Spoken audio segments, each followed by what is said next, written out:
Alors l'histoire de Vandœuvre commence dans la ville de Vandœuvre, dans l'Aube, en 1837, où un petit artisan développe un moteur qu'il va adapter au matériel agricole par la suite. Puis l'usine va se développer assez rapidement et en 1900, c'est la plus grosse entreprise de matériel agricole de la région. Donc en 1919, après la Première Guerre mondiale, l'usine Vandœuvre, qui a pris une grosse ampleur, s'installe à Dieppe pour sa proximité avec l'Angleterre et son port qui lui permet un accès facile. Donc il s'installe dans le quartier Saint-Pierre, tout proche de la gare de fret, qui leur permet aussi une expédition vers la France. Donc à partir de cette période, une nouvelle usine est construite, avec une chaîne de montage pour les batteuses, pour le matériel agricole, mais surtout pour les moteurs. Donc les moteurs pour les péniches, les moteurs pour les bateaux. Petit à petit, ils ont commencé à développer des tracteurs qui, dans les années 50, ont été la plus grosse production de l'usine de Dieppe. Donc jusqu'en 1962, l'usine Vandœuvre, qui occupe 850 employés et même jusqu'à 1000 à une certaine période, produit des moteurs et des tracteurs. Puis petit à petit, elle se diversifie et à partir de 1962, elle fabrique également des niveleuses et des chariots élévateurs. Donc c'est à cette période qu'Ali Chalmer devient également actionnaire dans l'entreprise et elle deviendra complètement propriétaire en 1967. Puis l'usine fermera définitivement en 1983, puisque l'annonce avait été faite 2 ans auparavant que l'usine dieppoise fermerait ses portes.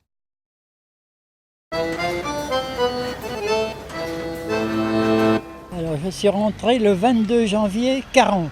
J'étais de mon métier de base ajusteur.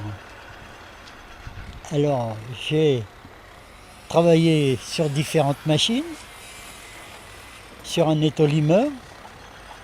Après, j'ai basculé à l'atelier montage, où j'ai travaillé pas mal d'années. Après, j'ai été à service usinage, où là, j'ai été chef d'équipe, contremaître, chef d'atelier et chef de service. Une des plus grosses entreprises de Dieppe, de par le volume et le nombre d'emplois, c'était pour moi vraiment quelque chose d'important. La fin de Vandœuvre, puisqu'on a commencé par fabriquer au départ tout Vandœuvre. Après, on a fait de la fabrication américaine, on a copié les Américains, on a fait des niveleuses qui étaient uniquement des niveleuses américaines. Après, ça a glissé doucement vers l'hégémonie d'Ali Chalmer. Il est venu un ingénieur américain, etc., qui a commencé à prendre non pas la direction, mais presque de l'usine, jusqu'au moment où ils ont décidé de se débarrasser d'un certain nombre de responsables, aussi bien ingénieurs, parce qu'il y a eu des ingénieurs de licenciés à cette époque-là. On a été au moins une quinzaine en tout. Moi, c'était la fin de ma carrière. Je parle pas, j'ai travaillé 10 ans chez Mazda dans l'heure, mais si vous voulez, ça faisait 40 ans que je travaillais chez Vandœuvre. J'étais passé d'apprenti à chef de service. Je pense pas que j'ai fauté. On m'a débauché pour des questions pécuniaires, certainement, qui préparait la fermeture de l'usine, c'est tout.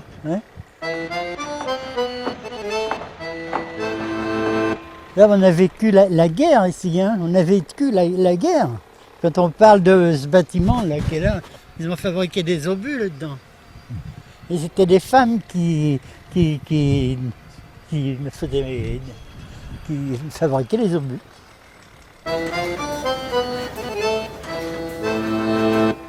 Depuis 71, c'est la première fois que je reviens. Je n'ai jamais voulu revenir, je n'ai jamais repassé par la Ruette aux Cailloux. On appelait ça la Ruette aux Cailloux.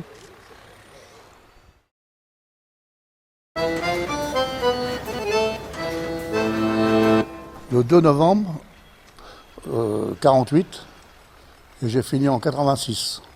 38 ans d'usine. J'étais rentré par la main-d'œuvre. À cette époque-là, c'était sur le quai Berigny. J'étais à la distribution du travail. Il y avait un chef qui préparait le travail et les ouvriers venaient au guichet chercher les bons pour effectuer le travail. Et après, je suis parti de là, j'ai été au bureau d'études pour tirer les plans. Et après, je suis rentré à la rechange, à la pièce rechange on commandait toutes les pièces pour les niveleuses, parce que les niveleuses venaient d'arriver d'Amérique. Les niveleuses n'étaient pas... et la lame, il fallait la tourner à la main, et tout a été transformé à Dieppe.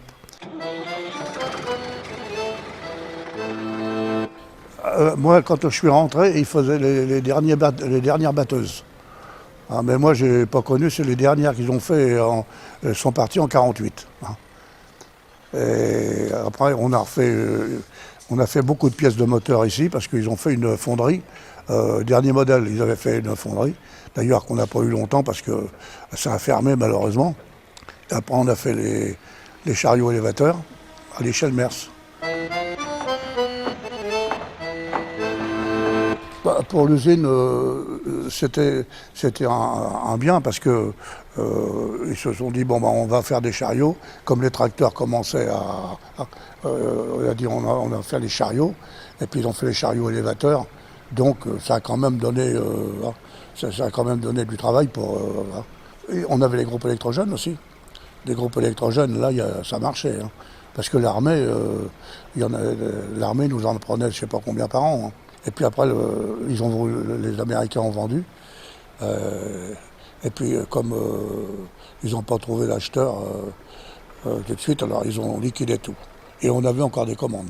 Malheureusement, quand on voyait les collègues qui s'en allaient, hein, ça nous a fait vraiment du mal. Et il y en a beaucoup qui ont retrouvé du travail, mais il y en a qui ont eu du mal à retrouver du travail. Hein. Enfin, on était 975 à Dieppe, plus à Paris, les bureaux de Paris qu'il y avait. Et 975, il y a eu 3 ou 4 licenciements.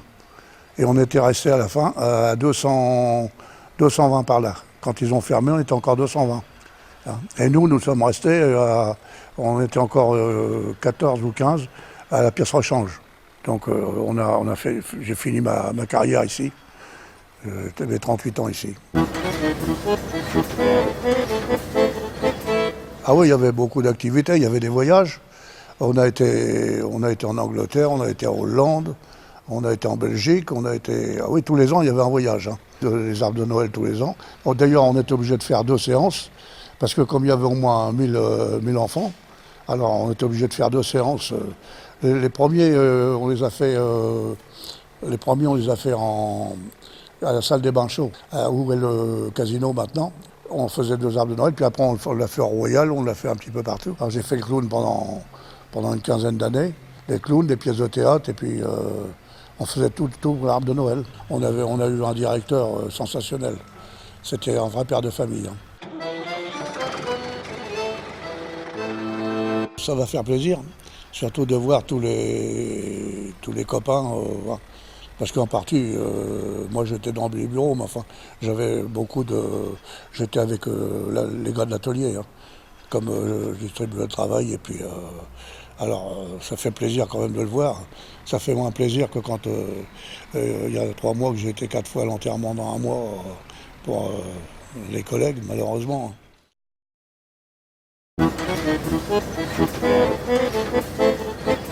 En mars 1955, à la suite d'un petit concours, on nous a fait passer un petit examen de sténo, dactylo, un peu de comptabilité. Et puis voilà, j'ai eu la chance d'être acceptée. Et je suis rentrée au service achat, c'est-à-dire que Je faisais les commandes. J'avais un chef, M. Prunier, bien sûr, et nous faisions les commandes de tout ce qui concerne l'entretien de l'usine. Ça partait de l'outillage, du papier water, en passant par le stylo bille, et voilà, tout ce qui concernait l'entretien et la gestion de l'usine. Évidemment, pas du tout des pièces, ça ne nous concernait pas, il y avait un autre service pour ça. Pour moi, c'était l'usine la plus importante et puis la mieux rétribuée et puis avec beaucoup d'avantages, franchement. Et puis je me souviens que à l'entrée, au bureau des réceptions, il y avait toujours marqué « On embauche ». Et ça, c'est quelque chose qu'on ne voit plus maintenant. Je pense que c'était quelque chose de formidable parce que le moindre souci, un ouvrier qui avait le moindre souci et qui en parlait au CE était tout de suite dépanné. C'était aussi bien un peu de charbon d'hiver, c'était des pommes de terre, c'était des petites choses pour les enfants. Je pense même qu'il y avait une mutuelle qui donnait des petites enveloppes. Moi, je n'ai jamais passé par là, mais je pense qu'il y avait un dépannage vraiment. Chaque ouvrier qui avait un gros problème, il n'était pas tout seul. Je pense qu'il était très soutenu. Oui. Tous les enfants, à Noël, avaient le droit à un jouet jusqu'à 14 ans, je crois. Et pour le jour de la distribution, il y avait une petite fête d'organiser, donc il y avait des bonbons et tout ça qui était. Donc c'est nous les dames, qui faisions la distribution.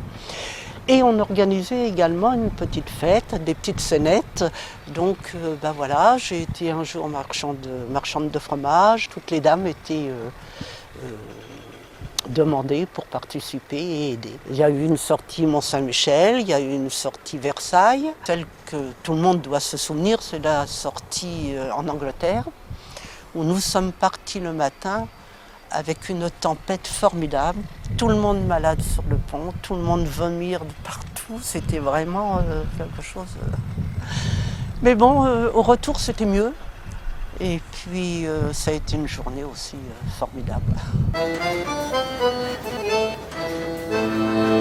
On ne les a pas trop bien vécus parce que j'avais également 2 frères qui travaillaient à l'usine, dont un était délégué syndical assez virulent, donc lui, il n'a pas fait long feu. Hein. Le deuxième était délégué syndical aussi, mais bon, pas dans le même parti, il était certainement plus souple, mais il a été également licencié, donc on ne l'a pas trop bien vécu, c'est vrai. Je suis partie de l'usine en 71, quand il y a eu beaucoup de grèves, étant donné que mon mari travaillait également dans l'usine, on s'est dit à 2 dans l'usine, on va être licenciés en même temps, il faut trouver une solution. Donc ma solution, c'est d'être partie et d'être rentrée chez Rob. Mon mari a été jusqu'au bout puisqu'il a été un des derniers à partir, puisqu'il était resté pour finir de liquider l'usine pour tout ce qui était outillage, tout ce qui a été vendu à Abraham, quoi, en fait. Donc lui est resté jusqu'en février 82, mais le gros de l'usine était déjà parti. Vraiment, je pense que je vais retrouver beaucoup de monde et que ça va me faire beaucoup de plaisir, oui.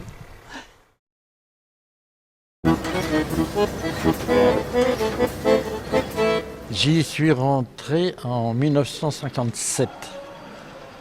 À l'époque, ça se faisait sur recommandation d'une personne qui connaissait la personne qui connaissait le directeur. En l'occurrence, c'était un revendeur de tracteurs qui était assez connu dans la région. À la prévente au niveau de la réparation des pièces. Parce qu'il y avait 2 secteurs, la réparation des pièces et puis les gens qui faisaient les déplacements.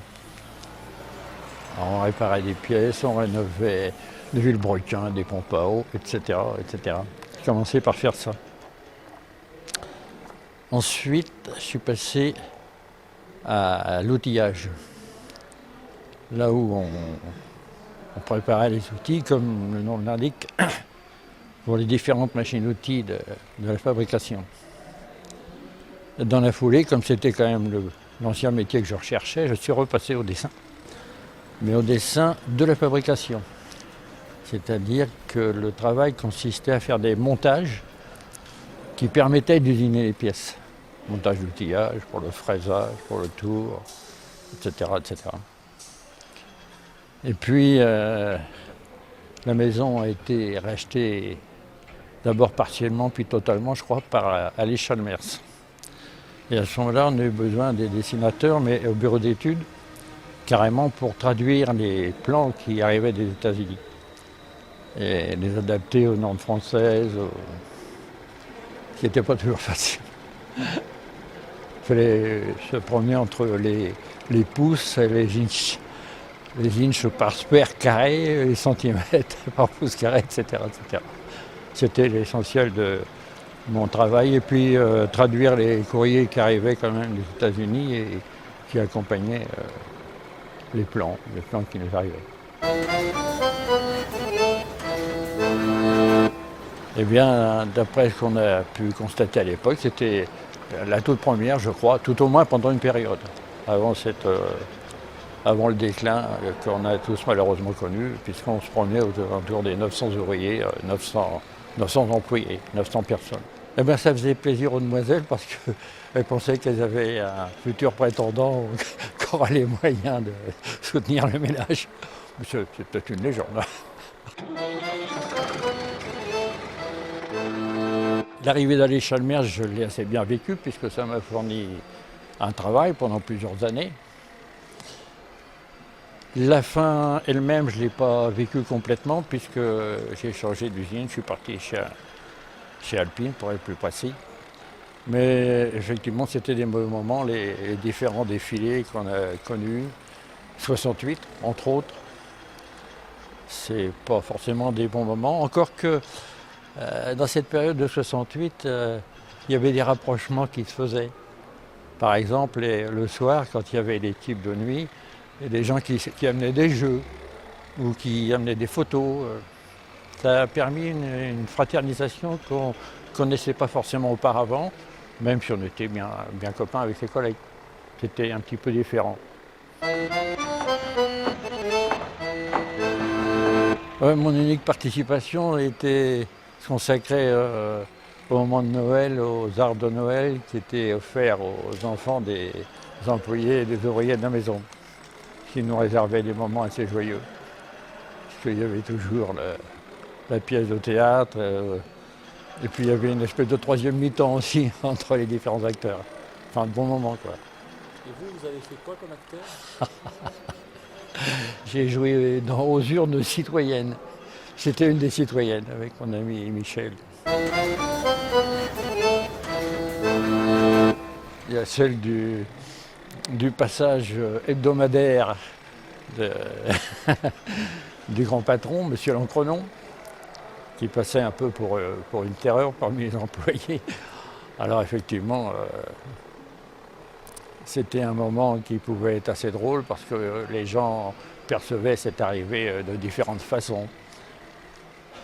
Il y avait les flegmatiques et puis ceux qui l'étaient un peu moins. Oh, c'est tout ce qu'on peut dire, quoi.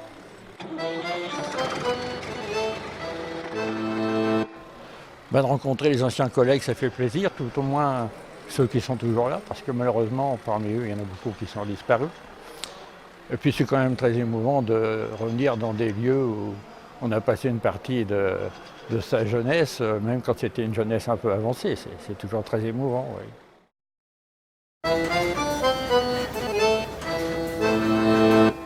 Alors, je suis rentré chez Vendeuvre fin 1959. Alors, je suis rentré suite déjà à un licenciement d'une boîte à Arques-la-Bataille. Donc voilà, je suis rentré dessinateur d'exécution. Et puis j'ai terminé fin 77, dessinateur projeteur. Alors moi, chez Vendeuvre, j'étais affecté au groupe électrogène. Donc les groupes électrogènes étaient construits complètement à Dieppe. Les moteurs étaient diesel Vendeuvre et on achetait des génératrices ou alternateurs chez Leroy qui se trouvait à Angoulême. Alors, le moteur et la génératrice étaient accouplés, assemblés sur un socle et carrossés. Et on fournissait beaucoup de groupes électrogènes, surtout pour toutes les administrations. Administrations telles que l'EDF, les PTT, la télévision, l'armée, toutes les administrations en général. Et c'était assez important, quoi. Alors, on fabriquait des groupes électrogènes du monocylindre, c'est-à-dire du 5 kVA à 450 kVA. Pour les gros moteurs, les moteurs diesel, c'était des moteurs qui étaient achetés à Surgère. C'était des moteurs Poyo, c'était des gros moteurs qui étaient assemblés également à Dieppe.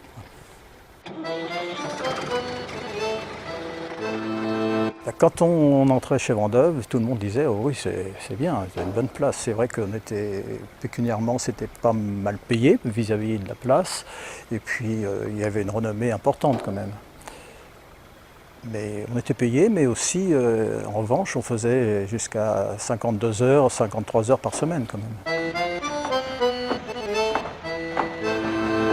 L'arrivée d'Ali Chalmer n'était pas très mal vue au départ, mais on s'est vite aperçu que c'était certainement pas une bonne affaire. Il faut dire qu'en 71, ça a pris un tournant assez sérieux. Et à la suite de ça, j'ai pris un engagement de délégué qui m'a valu pas mal d'ennuis, et fin 77, qui m'a valu un licenciement.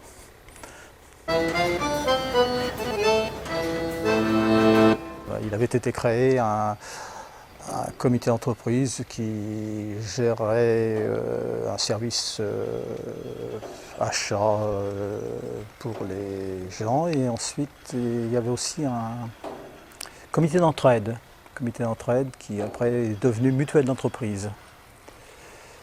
Et puis d'autres activités telles que le labo photo, bibliothèque qui était importante aussi, où j'ai bien aimé la bibliothèque, oui, qui était animée par monsieur Clairet, je crois. À une certaine époque, à la récolte des pommes de terre, il y avait un camion, effectivement, le camion Vendeuvre, qui allait chercher les pommes de terre, qui livrait aux employés qui désiraient approvisionner les pommes de terre, quoi. Et à Noël, il y avait également les huîtres. Je pense que c'est une bonne initiative de retrouver les anciens.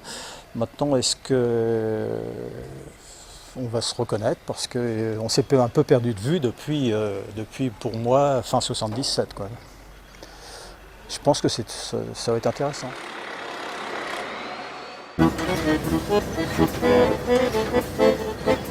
L'Amicale Vendeuvre, qui est une association de collectionneurs de tracteurs, en collaboration avec le Musée des Arts et Traditions Populaires du Talou de Dieppe, a décidé de présenter une grosse exposition de tracteurs et de matériel agricole fabriqués à Dieppe.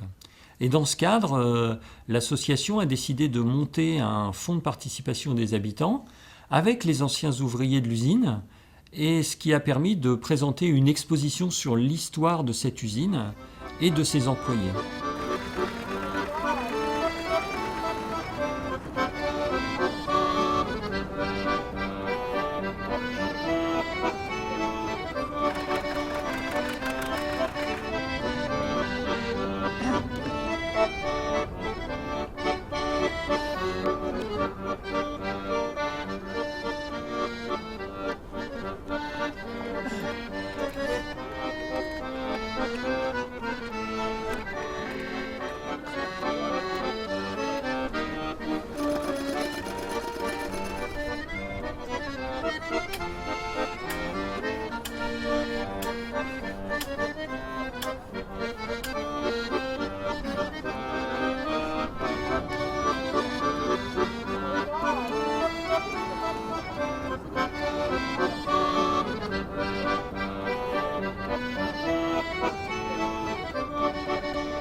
Pontoise et de la région.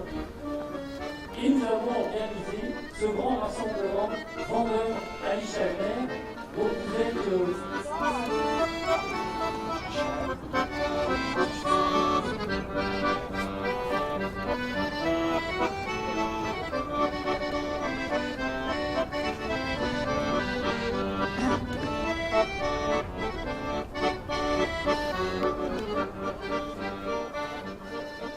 Donc j'ai été chez Vendôme, je suis rentré chez Vendôme en 51. J'étais un peu à l'atelier. Ensuite j'ai fait 25 ans, environ 25 ans au bureau d'études. C'est de là avec M. Saint-Saëns et M. Manoury qu'on a fait la nouvelle niveleuse tel étage. Ensuite en 81, quand l'usine a fermé, moi je suis resté, on m'a demandé pour rester. On était géré par une société AAF, une filiale d'Ali-Chalmers, qui était à Gagny dans l'Eure. J'ai fait mes 41 ans ici, je n'ai jamais travaillé ailleurs.